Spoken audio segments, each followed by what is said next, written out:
This is Coach Slick. Welcome to the Postgame Show.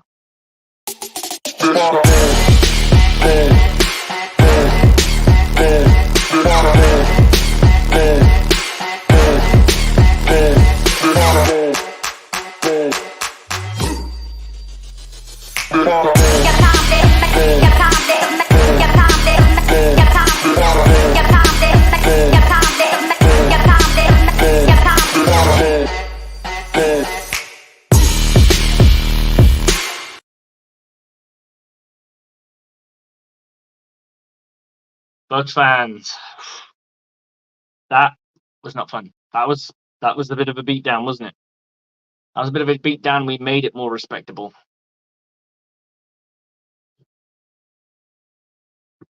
This is a team that was hungry, lost in the division, came back for it, and got what they wanted. We've said this on the aftermath, and we've said this a couple of times. A little bit last year, especially towards the latter end of the season, that this coaching staff has a philosophy. We don't need to do a lot to win. We just need to keep the game tight and we can win. That is a defensive mind and a defensive philosophy. There's no attack in this team. I know that he's an aggressive defensive coordinator. I know that. But this team is playing not to lose. It's not going to go for the jugular. It's not going to be vicious. It's going to keep a team down below 20 points if they can, and they know that it's achievable to keep it if they can keep them below 20 points. Today they couldn't. Today they went against a team that is very good offensively, and it showed. It's showing that when you play against a team that is elite, that's just a bit beat up and a little bit knocked down in their luck, they will respond. Is defense the reason we're losing football games? No, I don't think it is, but I think it's part of the parcel. I think there are plays there that could have been exposed. Ultimately, the defense has done its job. Don't get me wrong. You give me an offense that scores 20 points. This Buccaneer team will have at least 1 to 2 more wins on the docket, right? They draw again. They would technically draw against Detroit, and they would have won last week. Okay, and then we're not stressing about this game at all, right? We just want an average. We want an average offense that can score about 20 points plus. So yeah, it wouldn't have been good enough for the Buffalo Bills. And we saw that once the game started to get out of hand, Coach Bowles adjusted. He started to play tighter coverage. He started to play a little bit more mat. Now you could someone can come here and type away and say, well, they'd already won the game at that point. Not in the mid of the third quarter. They haven't won shit yet. All it takes is a good defensive play and a good offensive drive, and all of a sudden you're back level again. And we know this because it happened to them in the game. They were 10 points up, and then all of a sudden they're like, shit, we're 10 points. We're 10 points the same. So to see the Bucs lethargic, great to see Chris Godwin get a touchdown. So kudos to Chris. Well done for you, brother. Mike Evans snagged one at the end as well. That's always nice to see. Offense with the talent that we have is not good enough. It's not good enough.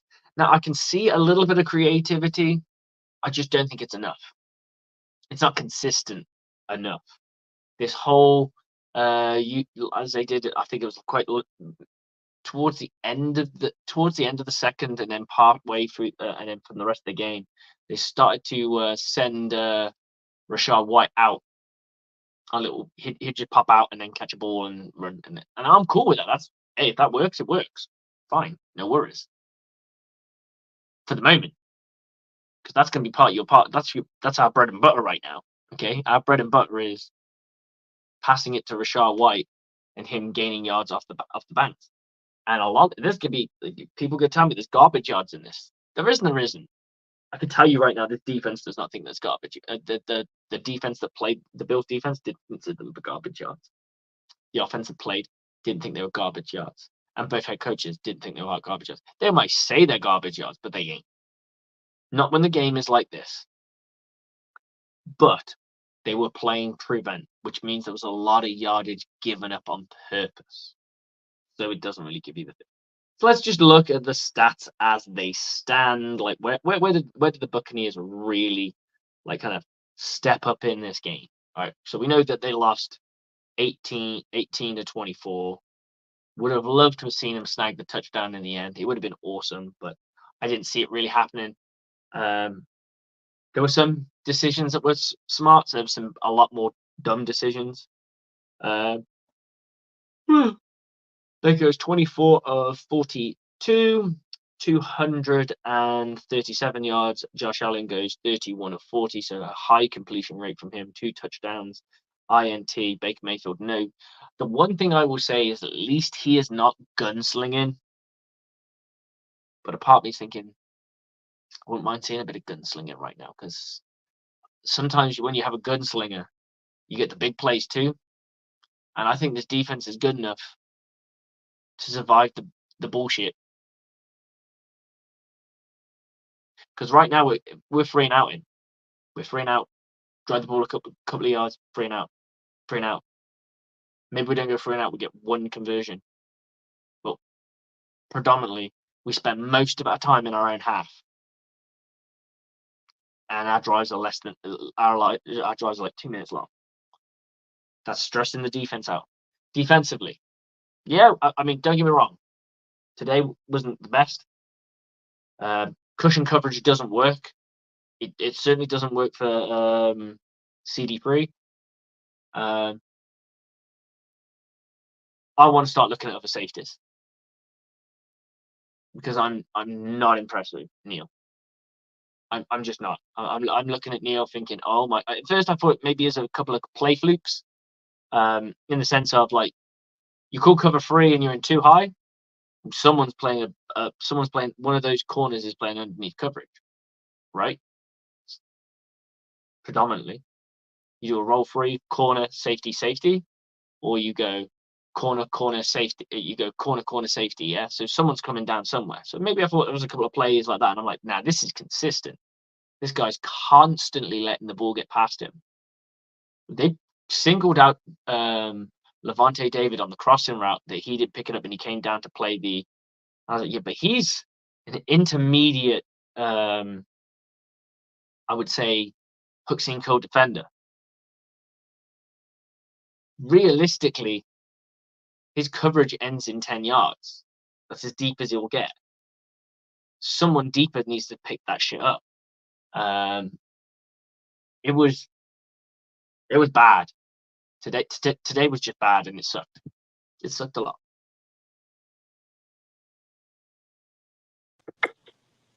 Ooh, Rick with an ideal right there. Sorry, I didn't mean to hop right in. No, it does that. You can't help it. The amount of times I've been coming onto your show, and I'm like, I don't want to just jump in. Yeah. There's no like jump into the backstage. I think it only does it when you're on a phone. I think, I don't know. Anyway. If you get linked as well. Yeah. So, look, we've got to figure out what to do offensively. I mean, yep. Oh my God, it's horrendous. I mean, first of all, anybody who's critical of Baker Mayfield is an idiot. The guy's doing anything and everything he can possibly do, being scrappy with a scheme where you can't scheme anybody open. I like his moxie right now. I like everything I'm seeing from Baker Mayfield. Yeah. He's not look, this is different to the James Winston. Okay, this is how I describe it. The James Winston days were loosey-goosey with the football. Now, it's like we're struggling to make we made plays in the James Winston eras, but we couldn't. We were always giving the ball away. Now it's like we're stingy. We're giving the ball. We're stingy-er. We've given the ball away, but we're not really generating anything. Yeah, I mean, we're printing out more than anything else. I mean, how many times did we get into that half? Well, all right. So I've been a very big Todd Bowles apologist. I backed him, supported. I feel like as the year has gone along, he's managed games worse. That there are little stupid things he's doing, not going on this fourth down, going on that fourth down. Yep. There's just so many little not things. utilizing the clock as well as he could have. Right, And right. Well, I mean, yeah, you today can't that's the prime example, isn't it? Today he didn't utilize the clock at all. at all. I mean, when you're down by 14 points and there's 9 minutes on the clock, you can't take 7 of them on your first drive. I mean, it's just. I mean, if it weren't for penalties, that drive was dead a long time ago. But in all honesty, same with Buffalo. Sure, absolutely. Right. I mean, that's what you got to do. You got to say penalties is part of the game. The only issue was, I would say, we were really bad offenders, and when you have penalties, I don't think people really realize how much pressure it puts on the offense. Yeah. Second, you all of a sudden you make a play, and then you're like, "All right, we're rolling." Okay, no. Oh, it's 1st and 20. Oh, you know what I mean? It's a mindset thing. It's a mental barrier, and it's a physical barrier because you now have to do double the work you used to do.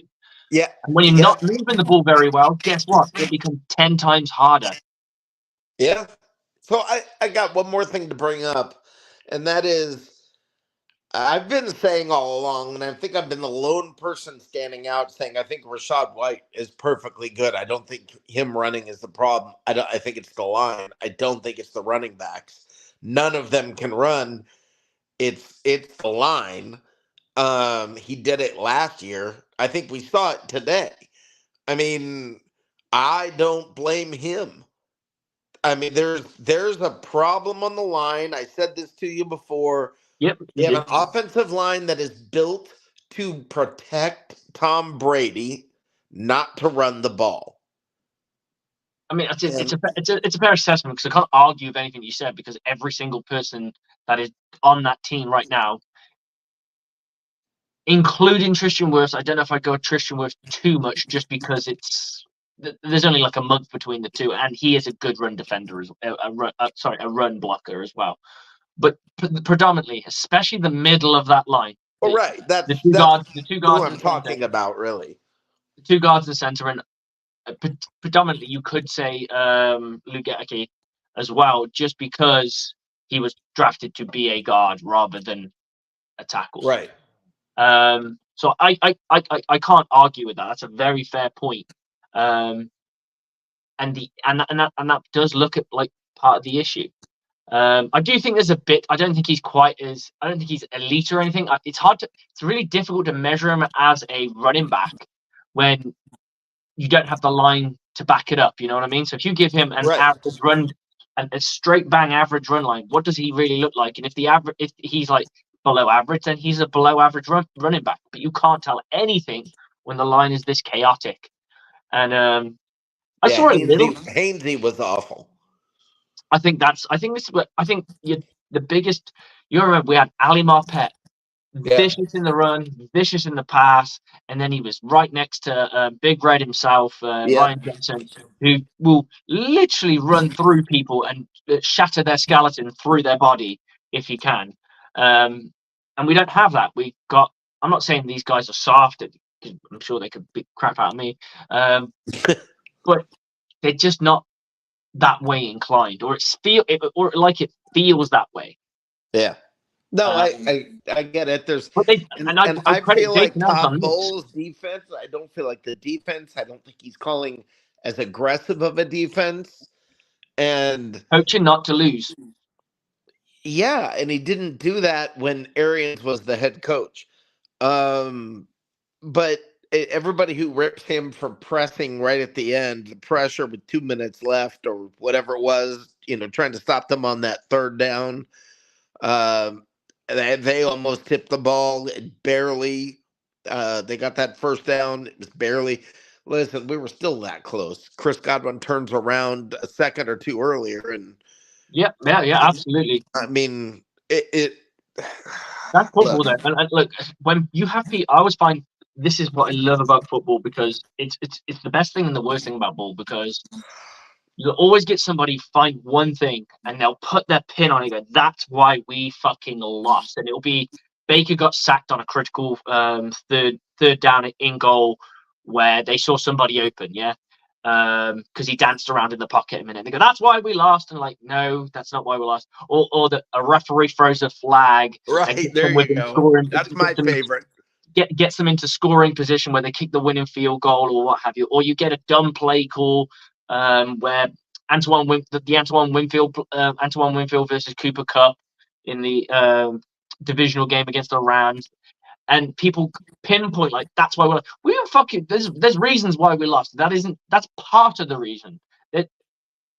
I did a thing when we finished the season called the Blame Series, which was where I put portions of blames on different sets of people, like the offensive coordinator, defensive Right. coordinator, right? And everyone has a sprinkle of blame to a degree. When you look at this game, could you turn around and say, "Oh, because he decides to blitz Christian Izien off the edge, and it allowed that play to happen so they could convert on first down"? Is that the reason we lost? No, the reason we lost, we let it get to that fucking point in the first place. You should never get there. You can't Right. turn around and say this is the exact reason. We had a field goal muffed. Are you going to blame that as well? Yeah, no, I that would It, have it, changed the entire end of the game. 3 more points. If we were down by 3, that would have changed everything. So, I mean, there's a lot. There's so many different inflection points in the game that would make Absolutely. I mean, things very I think different. we just got beat. If I'm honest, I think we play. I can't say we 100% beat ourselves, because I do think we played. I do think we played poorly. The crazy thing is, there are things that I've seen. My positives. My positives is we know when this team wants to lock down, like playing lockdown coverage, they can, and they did, because they have once that game got to a 14-point game, they did do nothing after that. Correct. And that's because Coach Bowles went, okay, now I've got to be aggressive.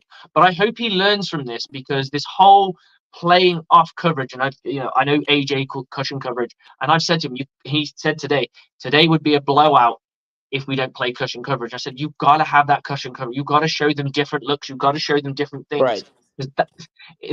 It's not like my level of football, or pee-wee football, or middle school football, or even high school football, where you can just show the same thing. You constantly have to show something different, just so their quarterback is thinking about something else. Yeah, So, no, I agree completely. I think the thing that disappoints me about the seemingly vanilla defense that Todd Bowles suddenly runs is mhm. that even when we stop them at midfield or whatever, then our offense gets the ball at the 5, Oh my gosh, yeah. and now look what you're asking, and then you you get yourself out to the 8, 9, 10 yard line, you punt, they're getting the ball at midfield. You're not. You've got to flip the field position, It's at some point, yeah.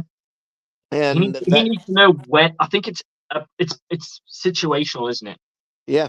You can use this coverage to let them, like, I want to say let them get, because that sounds stupid, but to for the to a certain point in the game, and I'm talking like field position. Once they get to this field point, we're locking down, we're done. And for him, that seems to be I'd say the 25. Right. They get to our 25, he locks down, and they kick field goals, or we come away with the ball. Yeah. And I just think, and I know it's easier to do it there, because obviously there's less space for the offense to take advantage of. But you are thinking, like, I know you can do. We've seen you in the past. We know you can do this in their half, in your own half. In their half, and we know you can do it at the midfield table, where it's not a kickable penalty. It's kickable. We Right. absolutely need to just be aggressive when we need to be aggressive. I know you can't Agreed. be aggressive the biggest cliche in football is be aggressive every single down. Let's You be can't realistic. be. I mean, defensive line have to be. They don't really have a choice. Right. I remember having a guy cross train from offensive line to defensive line. He said, "You know what the biggest change for me was?" And I was like, "What?" And he goes, "You have to go 100% every time on the line." I was like, "Yep, that's why they rotate. They don't rotate offensive lines, because They want to keep them fresh. They want to keep that continuity. Defensive lines like dogs on a leash. Let them go. Yeah, absolutely, absolutely. But yeah, there's a lot to chew on. I look forward to the aftermath tomorrow, and I or haven't been sorry, not told the aftermath tomorrow, is happening tomorrow, not but it should happen. tomorrow, on Monday. No, it should happen tomorrow. It's supposed to be 24 hours after the game. Oh, okay. Then I look forward to the aftermath Well, I haven't tomorrow. been told it's tomorrow. We haven't. The memo has not come through yet, but I'm Got sure it. it will. Got it. Whenever it is, I'm looking forward to it. And yeah, quick question. Dave and I were wondering. Okay, Coach Slick, you gonna try to be on the Olympic team now that there's flag Me? football in the Olympics? I am 38 years of age. I have not been on no fucking Olympic team.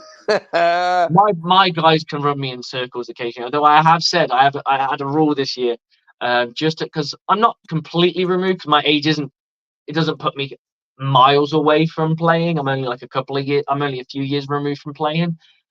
So I've been going to the gym. I've been working out. I've been get myself in prime nick, so to speak. And I've said to him, "Don't let Daddy work you out."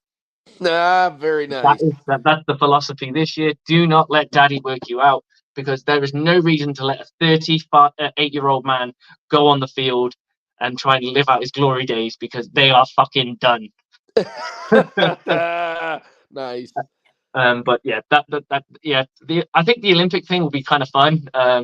It's gonna be interesting to see how America takes it because I mean I know they don't take the American Football World Cup very seriously.